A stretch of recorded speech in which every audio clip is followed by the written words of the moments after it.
You're watching Daybreak here on Arise News. It's time for the press preview. A first look at the headlines on the papers as they arrive. We'll begin with this day newspaper this morning.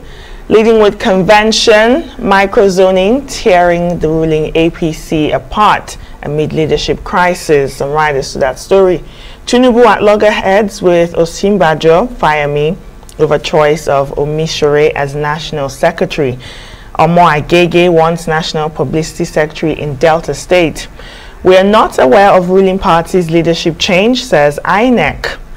More headlines here. Atiku to finally declare presidential bid March 23rd. More headlines in front of this day newspaper. Wike attacks Obaseki, calls him a serial betrayer and ungrateful. And the Edo governor says we have history of dealing with bullies. Above the nameplate of this day this morning, nationwide blackout as power grid collapses again. In the Punch newspaper, blackout as national grid collapses. The federal government summons emergency meeting. Reps NNPC intervene as flight cancellations leave passengers stranded. And the South Governor Wike of River State and the Edo State Governor Obaseki continue verbal war. The governor's alleged betrayal and unguarded comments. Confusion as Abbott Kira's wife slams in court. The suspended DCP is remanded. Well, let's look at what Punch is saying. Or was that Punch you just... yeah, that was the Punch. All right, that's Punch. All right, let's look at what Nigeria Tribune is saying.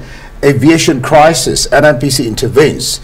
Well, hope that's good enough. NNPC intervenes as airlines lament 3 days stock of fuel with about 4 riders. Airline operators set to get licensed to import jet A1. Reps, NNPC marketers agree to bring price down to 500 naira per litre. Nigerians may pay 120,000 for rare ticket per seat. This is coming from LP's boss, Onyema. And cartel sells jet A1 630 against 445 per litre. This is coming from Mele Keri. Let's look at some other stories here. ASUU extending strike by 8 weeks. Well, that's not quite an interesting story. Let's leave it there for the Tribune. And we move to the Guardian newspaper, the leading headline on the front page this morning. CBN in fresh plan to win banks of cash handling risk costs. Some riders to that story. Moves to license shared cash hub operators, considers areas with large banking activities. Restricted to transaction not below 500,000 naira. Leading photo here on the Guardian newspaper. Embattled Deputy Commissioner of Police and former head of Police Intelligence Response Team Abakari and his men at the Federal High Court in Abuja yesterday. More headlines on the Guardian newspaper. Amid costly diesel, grid collapses 24 hours after Genco's warning. The international papers. This is the Independent. First civilian convoy flees horror of Mariupol. All right, the Guardian, there's a question. Well, let me take the headline first, the Foreign Guardian. That's what I'm talking about, the Foreign Guardian. Let's take the headline first, then. Russia's deadly raids plunge Ukrainians into nightmare. But then just beside the logo of the Guardian, yes, that's it, you have an inevitable war. That's a question. How everybody misread Putin's moves before the Ukraine invasion. Let's leave it there for the Foreign Guardian. And the Financial Times says China signaled willingness to provide Russia with military support, says the U.S. Allies briefed on request and response as White House warns of consequences. The I paper, UK families open homes to refugees. And all right, we'll leave it there. Over to you, Emmanuel Bella, if you're there. Emmanuel Bella, let's look at some of those papers. I'm interested, good morning, by the way. Good to have you in the studio with us here. I'm interested in this war of words between two governors of different states, one from Rivers, one from Edo. In terms of, number one, leadership, self-control, and self-discipline. What do you have to say about what the two are doing? Well, you know, it's good morning. It's part of the back and forth that you will see, you know, playing out among these, you know, leaders. And then it leaves a bitter taste in the mouth, and you begin to ask yourself why. Who else do we look up to when people of that, you know, high standing and you know, talk that way? Remember that even before now, one of the other governors said some governors were Yahoo governors. I mean, sure, everybody was like, how could governors even use those kind of words? We've always looked up to these people as, you know, as a symbol of some form of stability, moral rectitude, and the people to look up, because they are not just political leaders; they are also leaders that we should be learning manners from. But like Wike said, look, I'm a politician, and Governor Wike said, I'm a politician, I must answer Governor Obaseki, and he drew the first blood from the reports, and then Obaseki fired with very, very strong words, two of his own, the other day. Of course, some people will say, look, Governor Wike had no option but to, of course, reply him. But whatever it is, we have to also look beyond just this back and forth. For those of us who are looking at those stories and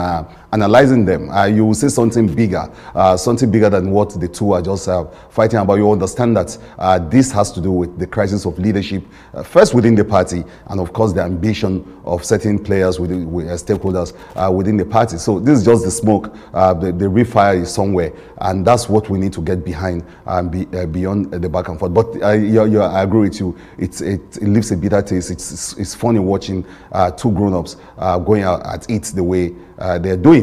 That doesn't really speak well for even relationship between across those states, and of course between two very important personality.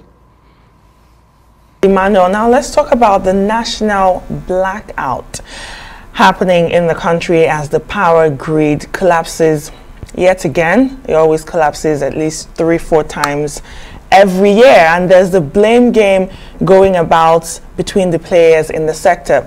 Another story coming up also is the issue of aviation fuel scarcity. Airlines are saying they have just 3 days and they will shut down. They're also asking the federal government for operational licenses to import fuel. What are your thoughts? Well, you know, and all that's in the backdrop of all the crises within the ruling party, you know, the back and forth of leadership there, actually playing out in the energy crisis too.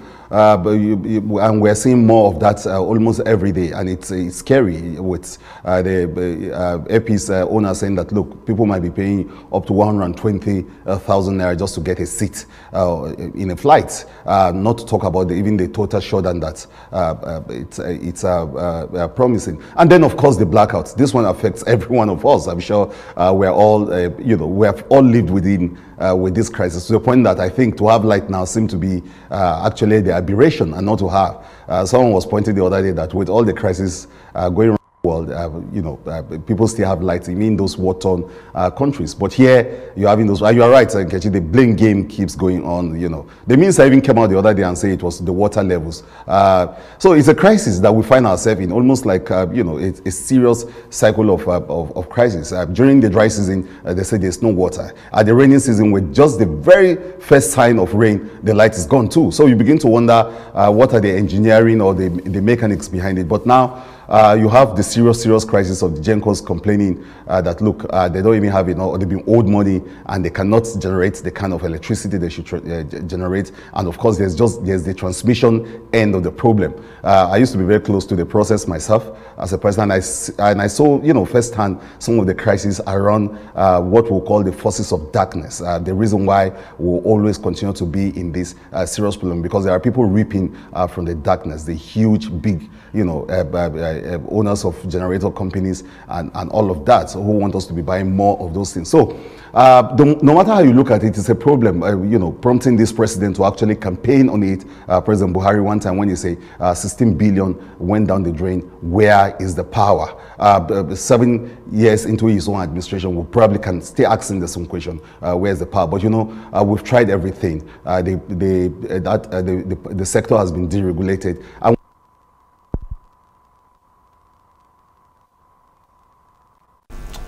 Okay, Emmanuel Bella is out of the can't get that audio back. We'll continue the conversation. Still talking about the blackout. All the headlines on the front pages are not looking so good. In front of the Punch newspaper, it says the federal government may spend 93% of revenue on interest in 2022, and that's according to the IMF. Blackout as national grid collapses, federal government summons emergency meeting, and then the question was about to put to Emmanuel about the strike from ASUU, the Academic Staff Union of Nigerian Universities. And one would think, is Nigeria heading for a failed state?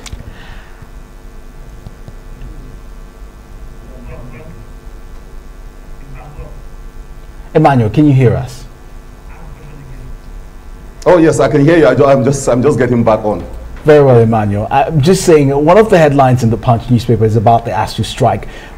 We thought the strike would have been over yesterday, but it's been extended for 8 weeks, and parents are begging. The federal government says the demands have been met. ASUU says no. Is Nigeria heading to a failed state position?